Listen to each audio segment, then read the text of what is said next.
来关心一下最新的台风动态。今年第14号台风普拉桑，目前呢还是辣海琉球群岛东南方向的太平洋洋面高头，强度维持热带风暴级。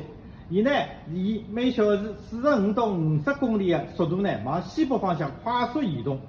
强度变化勿大。18号夜到要沿着东海海面，并辣海19号下半天到夜到辣浙江玉关到象山一带沿海登陆。登陆的辰光强度是热带风暴级或者强热带风暴。之后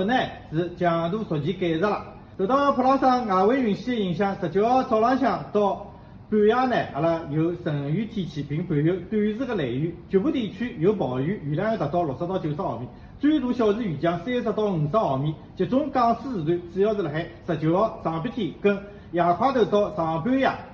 期间阿拉大部分地区是阵风要达到7到8级，高层建筑及沿港沿海地区阵风有8到9级。风大雨大，霾露稍微隐脱点明朝具体的气温辣海26到31度之间。目前阿拉国家附近有3只热带气旋辣海捣蛋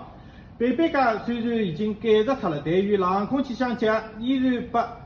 湖南、山东等地带起暴雨。南海热带低压主要是影响海南跟华南沿海，普拉桑更加是只斗巨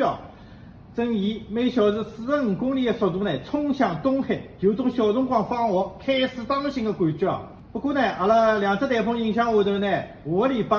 阿拉的气温是全面下降到2字头了，大热天终于是到头了。普拉桑后期的路径跟强度还是有不确定性，我是也会得第一辰光跟大家通报最新的台风动态。